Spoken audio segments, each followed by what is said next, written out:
Kembali bersama kami dalam Lunch Talk dan kita masih bersama dengan Pak Beni Bamoto, Ketua Pelaksana Harian Kompolnas, dan juga Pak Firtian Yudit Swandarta, Sekjen Perbakin. Saya kembali ke Pak Yudit. Pak Yudit, tadi kan dikatakan bahwa memang ini tergantung balik lagi ke personel orang itu atau sosok orang itu sendiri atau psikologis dari orang itu sendiri. Tapi bagaimana sih sebenarnya pengawasan dari Perbakin sendiri jika seseorang sudah dinyatakan memang sudah siap memiliki senjata api?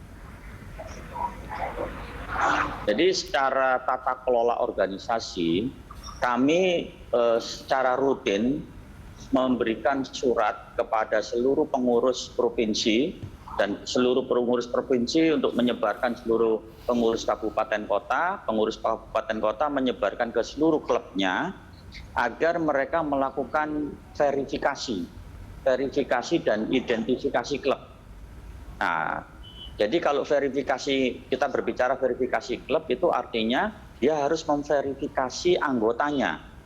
Jadi manusianya, katakan si A tergabung di klub B, berarti si A ini memiliki senjata apa saja dan gudangnya ada di mana.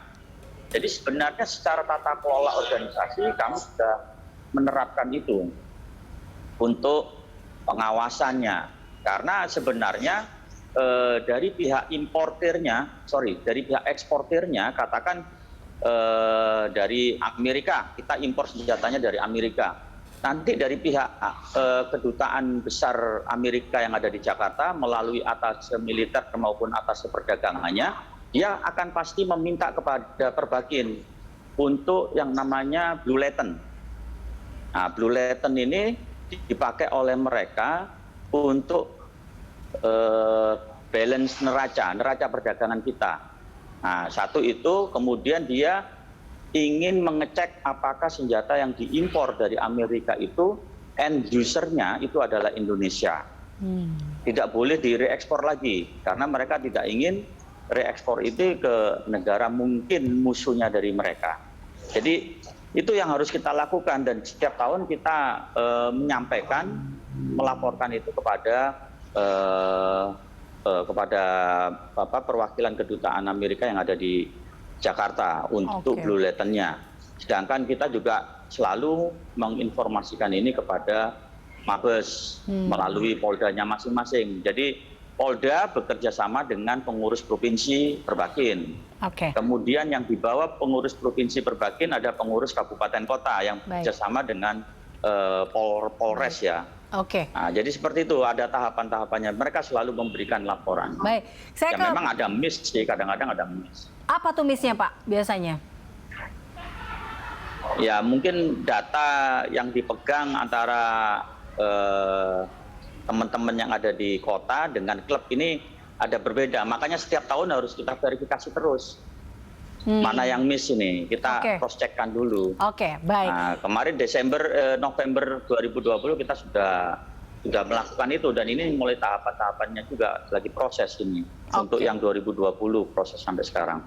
Baik, Pak Beni, ini kalau kita lihat ya tadi di awal juga Anda sudah menegaskan memang ini yang harus menjadi evaluasi kita terkait dengan pencegahan, terus dari gitu pengawasan dan juga tadi kalau bisa diaudit ulang juga. Nah tadi juga apa sih mungkin yang evaluasi yang memang harus juga dilakukan terkait dengan hal-hal yang memang seharusnya ini bisa menjadi sebuah pencegahan atau juga bisa membuat pengawasan yang lebih baik? Ya, yang pertama tadi sudah disampaikan oleh Sekjen PB Perbakin bahwa ada berbagai jenis senjata berikut penggunaannya. Olahraga sudah dijelaskan. Ada untuk bela diri, ada yang untuk juga tenaga satpam, itu juga diatur. Nah, dalam konteks ini saya melihat ada kerawanan di senjata untuk bela diri. Kenapa? Kalau olahraga menembak itu kita sasarannya itu benda mati, kertas, plat baja, dan sebagainya. Jadi dilakukan pun di lapangan yang aman, karena itu sudah ada standarnya sendiri lapangannya. Sementara kalau bela diri, namanya bela diri itu digunakan pada saat tertentu dimanapun dia berada, ketika jiwanya terancam, dia harus merespon dan melakukan tindakan untuk supaya dia tidak jadi korban. Itu perlu satu keputusan dengan pertimbangan, waktunya pendek sekali, risikonya tinggi. Inilah yang menurut saya perlu dilatih khusus, perlu persyaratan khusus kepada mereka yang memegang senjata bela diri. Sekarang bayangkan saja, ketika dia diancam, terancam, katakanlah dengan senjata tajam, celurit ataupun apa, ditodong, dia mengeluarkan senjata, dia ingin tembakan peringatan, tembakannya itu arahnya kemana? Kalau ditamrin bisa kena gedung bertingkat. Contoh sederhana seperti itu. Kemudian ketika dia harus menembak, melumpuhkan, itu ada aturan hukumnya, berimbang nggak ancaman itu. Jadi lebih kompleks masalahnya. Dan inilah yang menurut saya juga menjadi bahan evaluasi oleh pihak kepolisian untuk persyaratan senjata bela diri ini, pemegangnya perlu latihan khusus, bahkan ada beberapa bentuk latihan yang dilakukan seperti contoh sama dengan olahraga menembak. Kadang olahraga menembak kita juga lakukan latihan konsentrasi, membayangkan bagaimana mengangkat senjata, membidik sampai melepas tembakan, itu diulang-ulang. Kalau bela diri, bayangkan ketika ada serangan dari sebelah kanan, dari sebelah kiri, reaksi kita gimana, responnya kita gimana, supaya otomatis itu perlu latihan.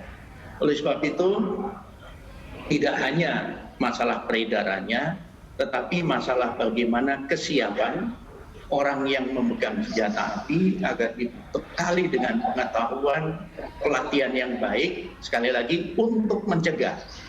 Jangan sampai salah tembak, jangan sampai salah sasaran, ataupun nanti menimbulkan ekses yang merugikan masyarakat banyak. Betul. Oke, baik. Jangan disalahgunakan juga sebenarnya seperti itu ya Pak Beni. Iya, betul. Oke, kita akan lanjutkan perbincangan ini usai jeda Pak Beni dan juga Pak Yudit. Serta pemirsa kami masih akan kembali sesaat lagi.